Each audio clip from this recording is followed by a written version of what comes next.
Hi friends, welcome to Siddu studio. ಇವತ್ತಿನ recipe ಬಂದುಬಿಟ್ಟು ತಾಲಿಪೀಟ್. ಅದಕ್ಕೆ ಬೇಕಾಗಿರೋ ಸಾಮಗ್ರಿಗಳನ್ನ ನೋಡೋಣ ಬನ್ನಿ. ಸಣ್ಣದಾಗಿ ಕಟ್ ಮಾಡ್ಕೊಂಡಿರೋಂಥ ಈರುಳ್ಳಿ ಮತ್ತು ಸಬ್ಬಸಿಗೆ ಸೊಪ್ಪು, ಒಂದು ಕ್ಯಾರೆಟು ಮತ್ತು ಒಂದು ಸೌತೆಕಾಯಿನ ತುರಿದಿಟ್ಕೊಂಡಿದ್ದೀನಿ. ಮೊದಲು ಶೇಂಗಾ ಬೀಜನ ಹುರಿದಿಟ್ಕೊಂಡಿದ್ದೀನಿ ಒಂದು ಸ್ವಲ್ಪ.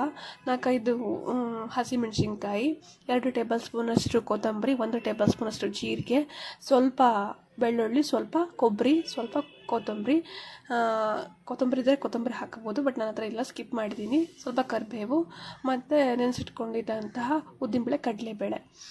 ಇವಾಗ ಹೇಗೆ ಮಾಡಿದ್ರು ನೋಡೋಣ ಬನ್ನಿ. ಒಂದು ಬಾಣಲಿಗೆ ಸ್ವಲ್ಪ 2 ಲೋಟದಷ್ಟು ನೀರು ಹಾಕಿ, ಸ್ವಲ್ಪ ಉಪ್ಪು ಹಾಕಿ, ಆಮೇಲೆ ಸ್ವಲ್ಪ ಎಣ್ಣೆ ಹಾಕಿ ಕುದಿಯಲು ಬಿಡೋಣ. ಅದು ಚೆನ್ನಾಗಿ ಕುದಿ ಬರ್ತಾ ಇದ್ದಂಗೆ ಸ್ವಲ್ಪ 1 ಲೋಟ ಅಷ್ಟು ನಾನು ಅಕ್ಕಿ ಹಿಟ್ಟು ಮತ್ತು ಗೋಧಿ ಹಿಟ್ಟನ್ನ ಹಾಕಿ ಕಾಯಿಸ್ತಾ ಇದ್ದೀನಿ. ಸ್ವಲ್ಪ ಕುದಿಯಬೇಕಾದ್ರೆ ಸ್ವಲ್ಪ ಅರಿಶಿನ ಕೂಡ ಹಾಕ್ಬಿಟ್ಟು ಒಂದು ಗಂಟೆ ಇಲ್ದಂಗೆ ಚೆನ್ನಾಗಿ ತಿರುಗಿಸ್ಬೇಕು. 1 ಗಂಟೆ ಇರೋದಿಲ್ಲ, ಯಾಕಂದರೆ ನಾವು ಎಣ್ಣೆ ಹಾಕ್ತೇವಲ್ಲ, ಎಣ್ಣೆ ಸ್ವಲ್ಪ ಹಿಟ್ಟನ್ನು ಗಂಟು ಮಾಡೋದಿಲ್ಲ, ಸೊ ಅದಕ್ಕೋಸ್ಕರ ಎಣ್ಣೆ ಹಾಕ್ತೀವಿ.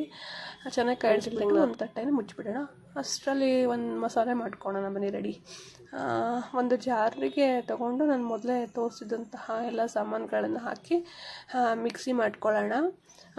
ಸ್ವಲ್ಪ ಉಪ್ಪು ಹಾಕಿ, ಯಾಕೆಂದರೆ ತರಿಯಾಗಿರಬೇಕು. ಅದು ಸ್ವಲ್ಪ ನೀರು ಹಾಕ್ಕೊಂಡು ಮಿಕ್ಸಿ ಮಾಡಿದ್ರೂ ಚೆನ್ನಾಗಿರುತ್ತೆ, ಏನೂ ಪ್ರಾಬ್ಲಮ್ ಇಲ್ಲ. ಅದೇ ಮಿಕ್ಸಿ ಜಾರಿಗೆ ನಾವು ಮೊದಲೇ ಹುರಿದಿಟ್ಕೊಂಡಿದ್ದಂಥ ಶೇಂಗಾ ಬೀಜ ಸ್ವಲ್ಪ ತರಿಯಾಗಿ ಮಾಡ್ಕೋಬೇಕು. ತುಂಬ ನುಣ್ಣಗೆ ಮಾಡಿಕೊಂಡ್ರೆ ಬಾಯಿಗೆ ಸಿಗೋದಿಲ್ಲ ಶೇಂಗಾ ಬೀಜ, ಸೊ ಅದಕ್ಕೆ. ಇವಾಗ ಹಿಟ್ಟು ರೆಡಿಯಾಗಿದೆ. ಅದೇ ಹಿಟ್ಟಿಗೆ ನಾವು ಇವಾಗ ಮೊದಲು ಹಚ್ಚಿಟ್ಕೊಂಡಿದ್ದಂಥ ಈರುಳ್ಳಿ ಮತ್ತು ಸಬ್ಬಸಿಗೆ ಸೊಪ್ಪು, ಸೌತೆಕಾಯಿ, ಕ್ಯಾರೆಟ್ ಎಲ್ಲ ಹಾಕಿ ಚೆನ್ನಾಗಿ ಮಿಕ್ಸ್ ಮಾಡ್ಕೋಬೇಕು. ಹಿಟ್ಟಿಗೆ ಚೆನ್ನಾಗಿ ಹಿಟ್ಟು ಮಿಕ್ಸ್ ಮಾಡಿಕೊಂಡು ನಾದ್ಕೋಬೇಕು. ಚೆನ್ನಾಗಿ ನಾದ್ಕೋಬೇಕು, ಯಾಕೆಂತಂದರೆ ಅದು ಹಸಿ ವಾಸನೆ ಎಲ್ಲ ಇರುತ್ತಲ್ಲ, ಮೊದಲೇ ಮಸಾಲೆ ಎಲ್ಲ ಹಿಟ್ಟಿಗೆ ಹೊಂದ್ಕೋಬೇಕು. ಮೊದಲು ನೆನೆಸಿಟ್ಕೊಂಡಿದ್ದಂಥ ಉದ್ದಿನಬೇಳೆ, ಕಡಲೆಬೇಳೆ ಇದೇ ಟೈಮಲ್ಲೇ ಹಾಕ್ಕೊಂಡು ಚೆನ್ನಾಗಿ ಮಿಕ್ಸ್ ಮಾಡಿ ನಾದಿಟ್ಕೋಬೇಕು. ಈಗ ಚೆನ್ನಾಗಿ ರೌಂಡ್ ಮಾಡಿ ಉಳ್ಳೆ ಥರ, ನಾವು ಅದನ್ನು ಆ ಥರ ಅಂತೀವಿ, ಸೊ ಹಾಕಿ ಮಾಡಿಟ್ಕೊಂಡ್ರೆ ಚೆನ್ನಾಗಿರುತ್ತೆ. ಅಷ್ಟರಲ್ಲಿ ನಾದಿಟ್ಕೊಂಡ್ಮೇಲೆ ಇವಾಗ ಒಂದು ಸ್ವಲ್ಪ ಚಟ್ನಿ, ಅದಕ್ಕೆ ಬೇಕಾಗಿ ನೆಂಚ್ಕೊಳ್ಳೋಕ್ಕೆ ಚಟ್ನಿ ಬೇಕಲ್ವಾ, ಸೊ ಚಟ್ನಿ ರೆಡಿ ಮಾಡ್ಕೊಳ್ಳೋಣ. ಕೊಬ್ಬರಿ ಚಟ್ನಿ. ಅದಕ್ಕೆ ಕೊಬ್ಬರಿ, ಮೊದಲೇ ಹುರಿದಿಟ್ಕೊಂಡಿದ್ದಂಥ ಹಸಿರು ಮೆಣಸಿನ್ಕಾಯಿ, ಸ್ವಲ್ಪ ಕಡಲೆ, ಸ್ವಲ್ಪ ರುಚಿಗೆ ತಕ್ಕಷ್ಟು ಉಪ್ಪು ಹಾಕಿ ಚಟ್ನಿ ರೆಡಿ ಆಗುತ್ತೆ ರುಬ್ಬಿಟ್ಕೊಂಡ್ರೆ. ಅದಕ್ಕೀಗ ಸೌತೆಕಾಯಿ ಪಚಡಿ ಅಂತ ಕರಿತೀವಿ ನಮ್ಮ ಸೈಡಲ್ಲಿ.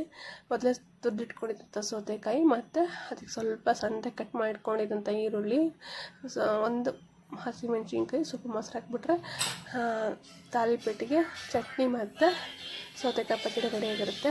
ಆ ಹಿಟ್ಟನ್ನು ಈಗ ಸಣ್ಣಗೆ ರೌಂಡಿಗೆ ಒಳ್ಳೆ ಥರ ರೆಡಿ ಮಾಡಿ ಇಟ್ಕೊಳ್ಳೋಣ, ಹೆಲ್ಪ್ ಆಗುತ್ತೆ ತರಿಸಲಿಕ್ಕೆ. ಇವಾಗ ತಟ್ಟಕ್ಕೆ ಒಂದು ಎಣ್ಣೆ ಪೇಪರ್ ಬರುತ್ತಲ್ಲ, ಎಣ್ಣೆ ಶೀಟು, ಅದನ್ನು ನಾನು ತೊಗೊಂಡಿದ್ದೀನಿ. ಎಣ್ಣೆ ಶೀಟ್ ಸಹಾಯದಿಂದ ನಾನು ಒಂದೊಂದು ಉಳ್ಳಿ ತೊಗೊಂಡು ತಾಲಿಪೀಟನ್ನ ತಟ್ಕೊತೀನಿ. ಹಂಚು ಕಾಯಲ್ಗಿಡೋಣ. ಹಂಚು ಕಾದ ನಂತರ ಈಗ ಅದೇ ಹಂಚಿಗೆ ಸ್ವಲ್ಪ ಎಣ್ಣೆ ಸವರ್ಬಿಟ್ಟು ಉದ್ದಿದಂತಹ ತಟ್ಕೊಂಡಿರ್ತೀವಲ್ಲ ತಾಲಿಪೀಟನ್ನ ಹಾಕ್ಬಿಡೋಣ. 2 ಬದಿಯಲ್ಲೇ ಚೆನ್ನಾಗಿ ಬೇಯಿಸ್ಕೋಬೇಕು, ಸ್ವಲ್ಪ ಎಣ್ಣೆ ಹಾಕಿ. ಆವಾಗ ರುಚಿಯಾಗಿ ತಾಲಿಪೀಟ್ ರೆಡಿಯಾಗಿರುತ್ತೆ. ಇದನ್ನು ಬೆಣ್ಣೆ ಹಚ್ಕೊಂಡು ತಿನ್ಬೋದು, ಇಲ್ಲ ತುಪ್ಪ ಬೇಕಾದ್ರೆ ಹಚ್ಕೊಂಡು ತಿನ್ಬೋದು. ನೋಡಿ, ನೀನು ಟ್ರೈ ಮಾಡಿ ಮನೇಲಿ, ಹೇಗಾಗಿತ್ತು ಕಮೆಂಟ್ ಮಾಡಿ.